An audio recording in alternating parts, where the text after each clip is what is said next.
बांकीपुर उपचुनाव जीतकर बिहार में बीजेपी के सबसे अवैध किले को भेदने वाले प्रशांत किशोर ने बतौर विधायक शपथ ले ली है। विधानसभा अध्यक्ष डॉक्टर प्रेम कुमार ने उन्हें विधायक पद की शपथ दिलाई है। शपथ लेने के बाद प्रशांत किशोर ने कहा है कि उन्हें उस सदन का सदस्य बनने का गर्व है जिस सदन के सदस्य भारत रत्न कर्पूरी ठाकुर थे। प्रशांत किशोर ने बांकीपुर के विधायक की शपथ ले ली है। विधानसभा में स्पीकर प्रेम कुमार ने उन्हें शपथ दिलाई। बीते 30 जुलाई को बांकीपुर उपचुनाव के लिए वोटिंग हुई थी और 3 अगस्त को नतीजे आए थे। मैं प्रशांत किशोर जो विधानसभा का सदस्य निर्वाचित हुआ हूँ, ईश्वर की शपथ लेता हूँ कि मैं विधि द्वारा स्थापित भारत के संविधान के प्रति सच्ची श्रद्धा और निष्ठा रखूंगा। मैं भारत की प्रभुता और अखंडता अक्षुण्ण रखूंगा तथा जिस पद को मैं ग्रहण करने वाला हूं उसके कर्तव्यों का श्रद्धापूर्वक निर्वहन करूंगा। और शपथ प्रतिज्ञान करवाई समाप्त की जाती है।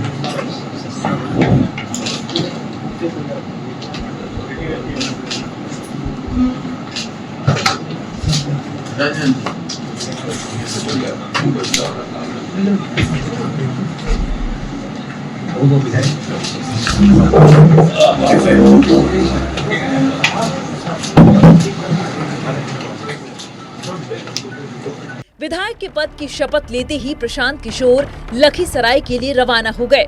संदेश ये है कि भले प्रशांत किशोर को बांकीपुर की जनता ने चुनाव जिताया है, लेकिन उनका कार्यक्षेत्र पूरा बिहार है।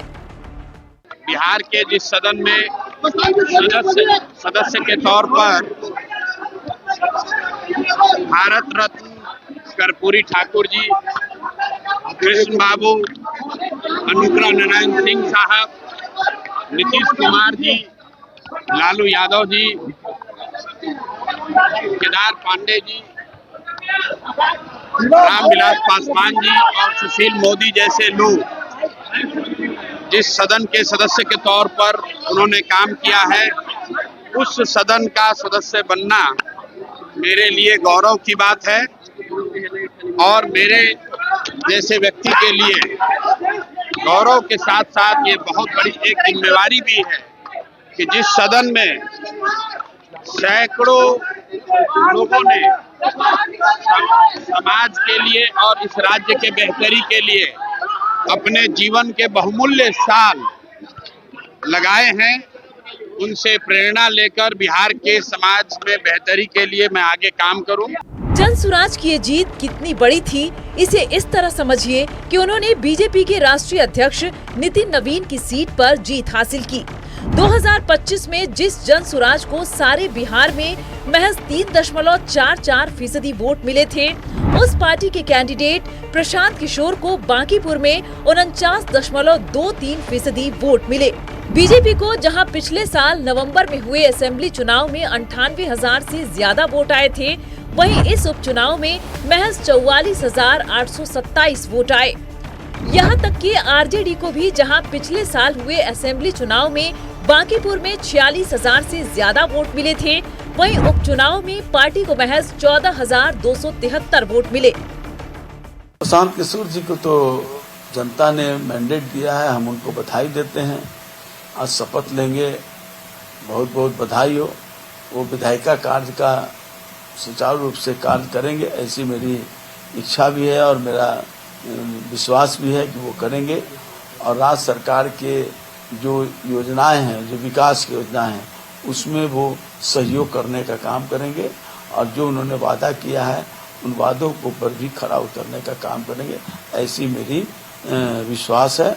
और हम लोग से जो सरकार से जो उनको सहायता लेना होगा, सहायता सरकार देने के लिए जो विधायक को होता है वो किया जाएगा। अरे दौरा तो बहुत पहले भी कर चुके हैं, उम्मीदवार खोजेंगे। अभी पंचायत का चुनाव है ना, तो उसी में लगेंगे। अरे कुछ तो आना ना चाहिए व्यवस्था कुछ, लेकिन रहेंगे ना बाजितपुर में कि फिर तंबू कनू दूसरा जगह उखड़ेगा। अब विधायक आवास क्यों नहीं ले रहे हैं? नहीं, इसका मतलब क्या आवास आपके पास है? इसका मतलब आप पटना में आपके पास है कोई आलीशान घर? ये भी जांच का विषय है। घर अगर नहीं है और घर आप सरकार दे रही है तो जरा ऐसा बता दीजिए कि देश भर में विभिन्न राज्य में चुनाव करवाए हैं, ऐसा विधायक आवास कहाँ है, जरा यही बता दीजिए। बांकीपुर में प्रशांत किशोर की जीत इसलिए बेहद अहम है क्योंकि 1995 से यानी 31 साल से बीजेपी यहां एक भी चुनाव नहीं हारी थी। अब राष्ट्रीय अध्यक्ष नितिन नवीन के इस्तीफा देने से खाली हुई सीट बीजेपी हार गई है। प्रशांत किशोर को बांकीपुर में 50% के करीब और 50,000 से ज्यादा वोट मिले, जबकि इससे पहले आज तक बांकीपुर में विपक्ष को कभी 33% से ज्यादा वोट नहीं मिला था। जाहिर है बांकीपुर में जीत से प्रशांत किशोर का कद बिहार की सियासत में बढ़ा है। नक्षत्र न्यूज के लिए मरगू वालम की रिपोर्ट। स्टेट हेड है हमारे मरगू बालम, हमारे साथ फोन लाइन पर मौजूद है। मरगू, आज शपथ ग्रहण हो गया है पीके का यानी प्रशांत किशोर का, और शपथ ग्रहण के बाद जिस तरह से इमीडिएट वो लखीसराय के लिए निकल गए, ये बात बताने के लिए काफ़ी है कि प्रशांत किशोर सिर्फ बांकीपुर पर उनकी नज़र नहीं है, पूरे बिहार पर उनकी नज़र है और पूरे बिहार की सियासत और हर एक ज़िले से जुड़े मुद्दों को लेकर वो सदन में आवाज़ को मुखर करते रहेंगे।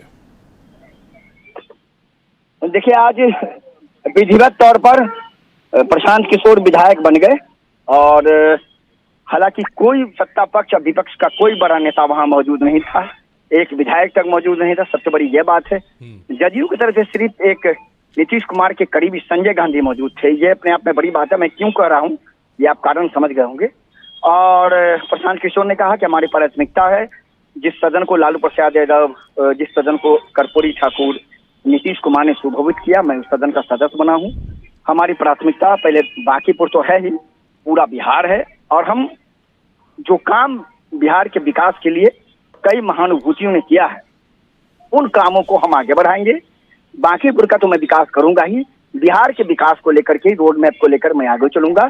और मैं इसी की तत्काल राजनीति करने के लिए बिहार की राजनीति में मैंने प्रवेश किया है। मैंने 3 साल तक बिहार का, लगभग 2.5 साल तक बिहार का दौरा किया। हमें सफलता विधानसभा चुनाव में नहीं मिली, लेकिन इस बार बांकीपुर की जनता ने हमें जिस तरीके से कह सकते हैं कि यहाँ एक आशीर्वाद दिया है, ये अपने आप में बहुत बड़ी बात है। और शायद यही कहा जा सकता है कि प्रशांत किशोर का जिस तरीके से आज शपथ ग्रहण समारोह हुआ, ये अपने आप में बता रहा है कि प्रशांत किशोर बिल्कुल कहते हैं कि एक बड़ा मैसेज दे रहा है। मैं आपके साथ लाइव चैट जुड़ गया हूँ, तो एक बड़ा मैसेज जिस तरीके से प्रशांत किशोर ने दिया, तो उनका सीधा मतलब था कि बांकीपुर के साथ मैं पूरे बिहार का काम करूंगा, पूरे बिहार का विकास करूंगा। लेकिन निश्चित तौर पर एक राजनीति का पहलू ये है, ये हमें लग रहा है कि राजनीति का बहुत ही कड़वा सच है कि एक बड़ा चेहरा बांकीपुर से विधायक होने के बाद भी उनके शपथ ग्रहण समारोह में मंत्री तो छोड़ दीजिए, किसी दल का कोई विधायक नहीं पहुंचा। सिर्फ संजय गांधी मौजूद थे, उपाध्यक्ष मौजूद थे, विधानसभा के अध्यक्ष मौजूद थे, उनके कार्यकर्ता थे। फिलहाल प्रशांत किशोर लखीसराय के तो निकल गए, लेकिन जो मेरे पास जानकारी अभी है वो लखीसराय नहीं जा सके, वो कल जाएंगे।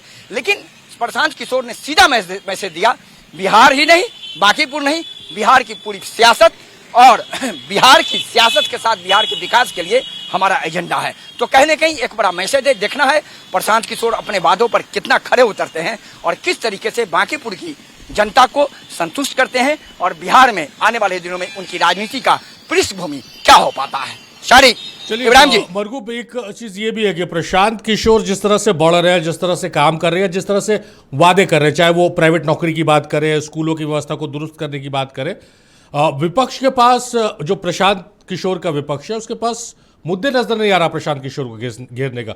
नीरज कुमार से आप बात कर रहे थे, मतलब इस तरह की हल्की बात कि भाई विधायक आवास नहीं ले रहे हैं, उनका आलीशान बंगला होगा, इतनी हल्की बात जेडीयू जैसे पार्टी के प्रवक्ता के द्वारा करने से ये समझ में आता है कि भाई मुद्दे नहीं, आप मुद्दे तलाश रहे हैं किसी को घेरने के लिए। जदयू के पास, बीजेपी के पास, एनडीए के पास कहने के लिए कुछ नहीं है। मैं सीधा कह रहा हूं आपको, 40 मंत्रियों, 40 बड़े लोगों की फौज, 3 भोजपुरी स्टार की फौज, तब 20,000 से चुनाव हार गए। प्रशांत किशोर ने यह कहा कि मेरा सरकारी आवाज जनता के लिए खुला रहेगा, मैं नहीं रहूंगा। अब नीरज कुमार कह रहे हैं, इसका मतलब है आपका आलीशान घर है, मकान है। क्या किसी व्यक्ति का आलीशान घर मकान होना क्या भारत के संविधान में दंडनीय अपराध है क्या? मैंने पूछा नीरज कुमार, ये दंडनीय अपराध है क्या?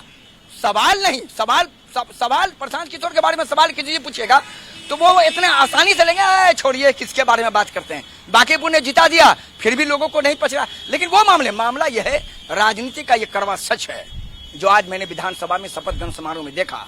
लेकिन प्रशांत किशोर ने यह बता दिया हम आगे कहां जाएंगे, राजनीति कैसे करेंगे, बांकीपुर नहीं, हमारा लक्ष्य बिहार है। लेकिन बड़ा सवाल यह है कि अब प्रशांत किशोर ने जिस तरीके से एक धमाका किया है जीत करके, और जो उन्होंने एक बड़ी घोषणा की है 10,000 युवाओं को नौकरी और पूरे बिहार का दौरा, इससे महागठबंधन का दूसरा दल राजद, महागठबंधन कांग्रेस, सीपीआई और एनडीए दोनों उनसे कैसे निपट पाएंगे, क्या प्रशांत किशोर एक बड़ा खतरा होंगे, आने वाले दिनों में पता चल पाएगा। बयान तो यही बता रहा है कि प्रशांत किशोर को अभी से जो एनडीए के दल है, एनडीए में शामिल दल, वो खतरा मान रहे हैं, इसलिए बहुत हल्की बात कर रहे हैं। राजनीति में इतनी हल्की बात नहीं होनी चाहिए। खैर बहरहाल बहुत शुक्रिया मरगूब आपका तमाम बातचीत तमाम जानकारियों के लिए।